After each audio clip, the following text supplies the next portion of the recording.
So welcome everyone. My name is Alexandra Woods and I am a secondary literacy coach with program services with the OCDSB. So I'm so happy that you're here tonight. I have the privilege of being able to move in and out of classrooms, English classrooms, to support teachers with instructional practice. And that kind of gives me a little bit of a benefit to be able to see what's going on in the classrooms. And so I'm hoping that I'll be able to share that with you tonight. I know that as my son will be going into grade 7 soon and thinking about, or soon in a year-ish, and what I've been thinking about is like how scary that transition is for a parent, because every time they transition to a new school, you kind of don't know what happens, and the school gets bigger, and it's sometimes intimidating to ask questions or to know what's happening behind those doors. And I don't know how if students are willing to share as much as they are when they're younger. So I'm hopeful that I'll just be able to give you a little bit of an introduction to what grade 9 English curriculum is, but then also show you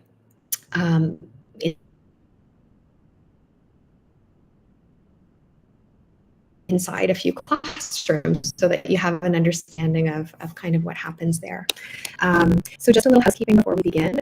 If you'd like to ask a question, you can click on the activities box or that little icon at the bottom right. You'll click on the Q&A button and then you'll ask a question. I might not be able to get to your question during the presentation because there's one of me here, but I will definitely make sure to get to them at the end of the presentation. So please feel free to ask. So I wanted to start with just a little bit around the curriculum.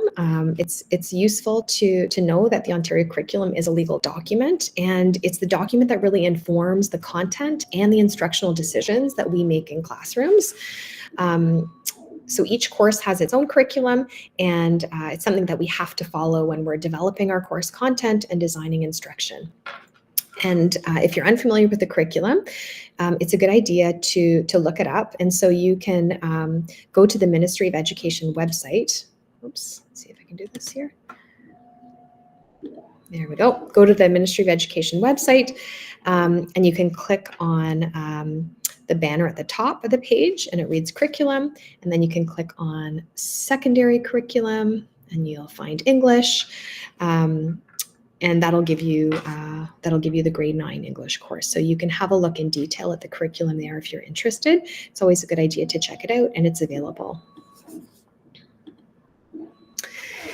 So you'll notice that the grade 9 English course, like other courses, has a course code. Sometimes the codes can be, if you don't have the legend, it can be confusing. So every course starts with the subject. So the letters at the beginning are the subject. Then there's going to be a number, and the number indicates what grade it is. So in this case, it's English. It's grade 9 English, and there's going to be a letter at the end, and the letter at the end indicates that it is a D-streamed course. And what that means is that students can move from this course to any pathway they choose. So that could be workplace or university or college. So this course enables them to be able to choose the pathway that they would like to go into. This is a chart that just illustrates the compulsory courses in the secondary English curriculum. So you'll notice that students over the course of high school have to take 4 English credits. And I wanted to give a little overview of the ENL 1W curriculum. So what does it actually look like? What do we focus on? Because it's relatively new, it was released June 2023. And all Ontario secondary schools are using the same curriculum. So teachers will take the curriculum and they'll use it to develop their own course. So the courses could look unique, but they all have to follow this curriculum.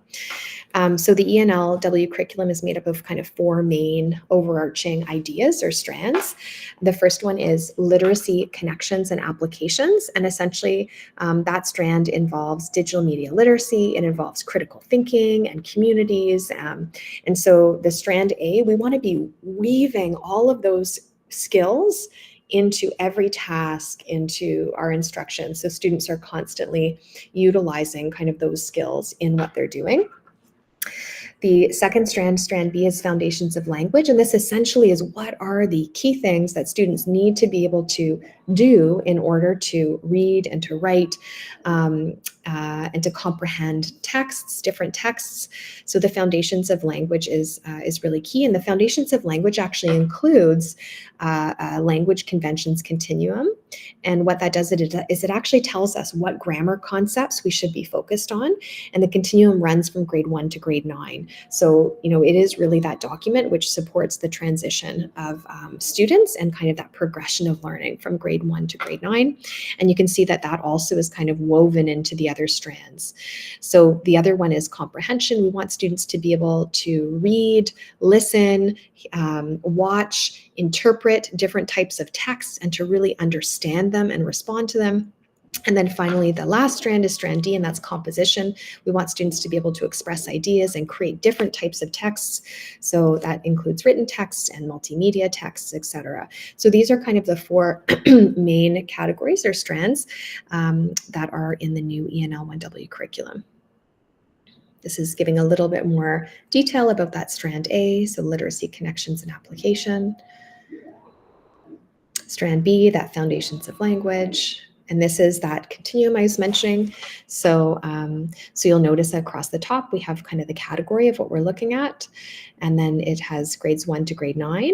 And then is this legend here. So in grade 9, as an example, we want students to be refining compound sentences. So in grade 1, that's the initial development, and then we're moving to their consolidation phase and then the refinement. So this language conventions continuum is really great because it kind of provides that sequence of learning around the language conventions.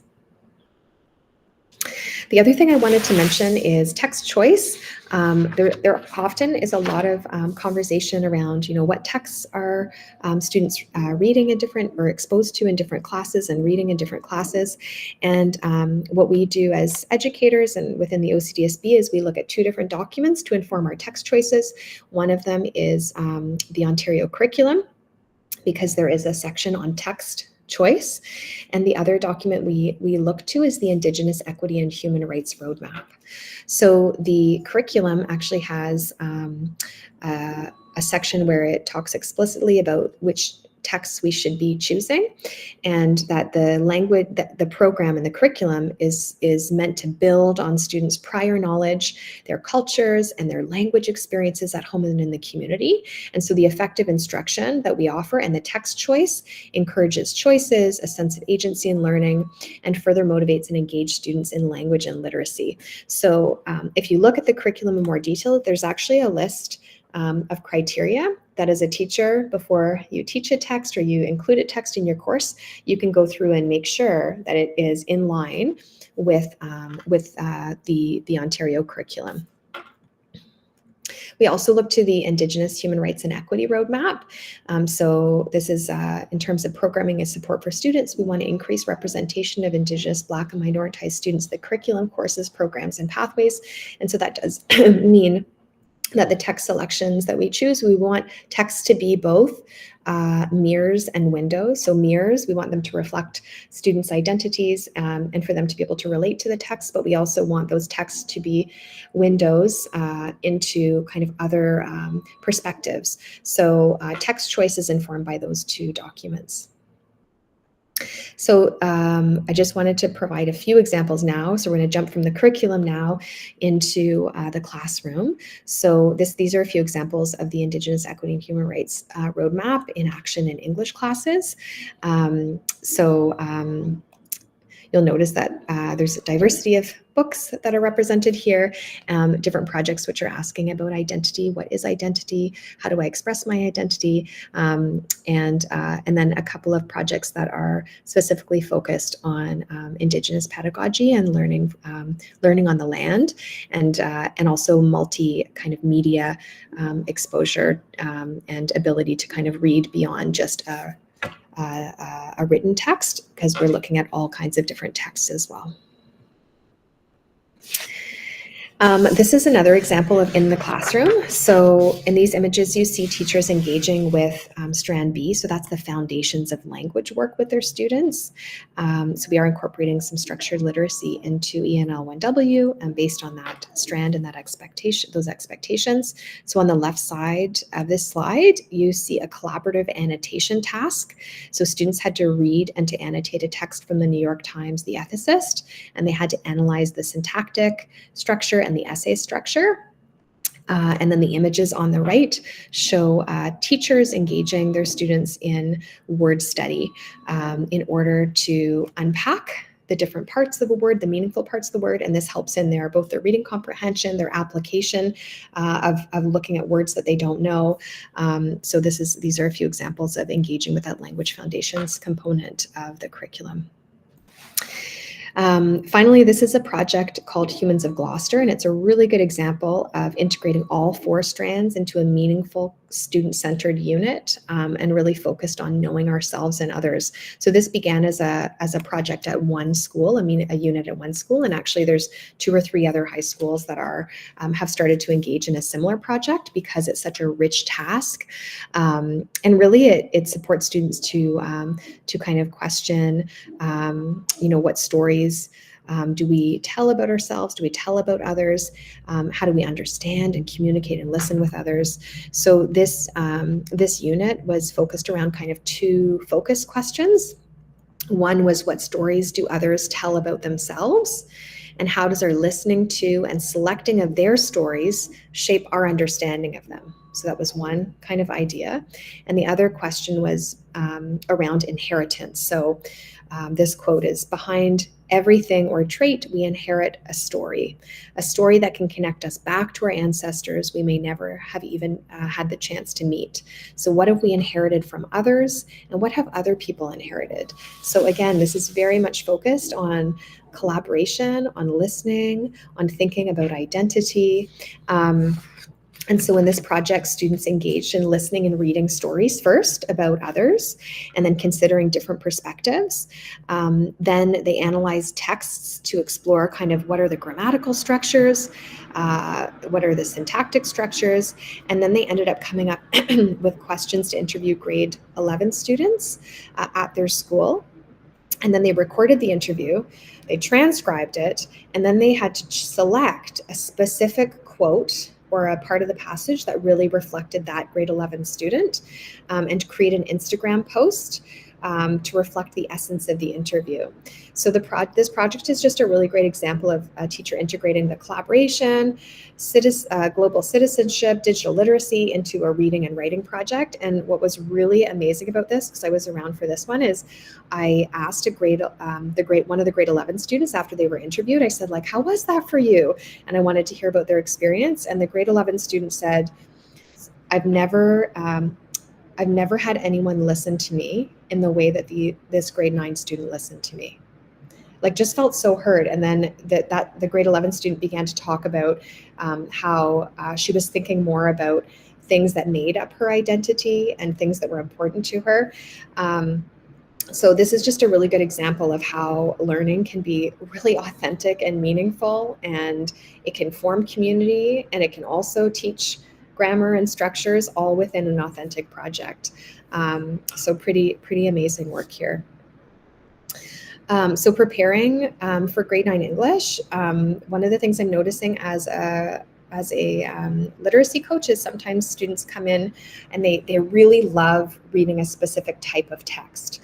And sometimes if they stick within just reading graphic novels or just reading something, we want them to read that, but we also want them to have exposure to different types of text. So as much as possible, encouraging students to read outside the classroom, like just having a quick routine where they come home and they read for 10 minutes or whatever is great. I know I'm struggling with my grade 5 son, so it's probably even more of a struggle for grade 9. But anyway, just putting that out there, that modeling and sharing a love of reading is really important, and it can have a huge impact on students' reading fluency. Dinner table conversations, always a great way to connect after school, and then also to support with some of their critical thinking and modeling kind of different types of sentence structures as you're having conversation. So when students hear these Sentence structures, they're more inclined to write them. So we hear things first and then we interpret it in terms of our writing. So that's always a good thing to do, those dinner table conversations, because we know that reading and writing floats on a sea of talk. So talk is always really good. And then, engaging students in kind of real world acts of literacy. So something they're angry about, get them to write about it. If they know somebody, if you know somebody in another place, like get them to write a letter, a pen pal. So those real world acts of pen to paper literacy can be really supportive of students, so that they're successful in the classroom. So that wraps up the All About High School English presentation. If you have any questions, please feel free to put them in the chat. Thank you so much for attending. And yeah, one last piece is, don't be afraid to ask questions and to contact educators.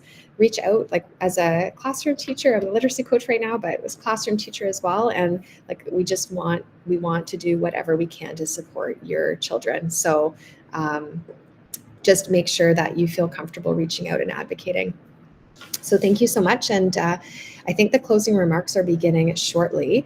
And just a reminder to also please complete this survey on the experience, so we can continue to tweak and make this more useful and better for you. So thank you so much for joining, and feel free to leave if you need to. I'm just going to check the chat for questions.